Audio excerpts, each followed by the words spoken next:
out if you ignite him. He's a road ahead of full prophecy to be the greatest beast the world has ever seen. I feed him every day like the bones clean. I feed him all the hate and he grows me, and he gets claws real big, pissed off quick, and if you cross him you might drop dead.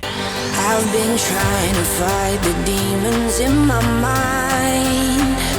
I'll prevail with every battle if I'm right. Guess my aim was off, the target's out of sight. Would I be better if I left it all behind?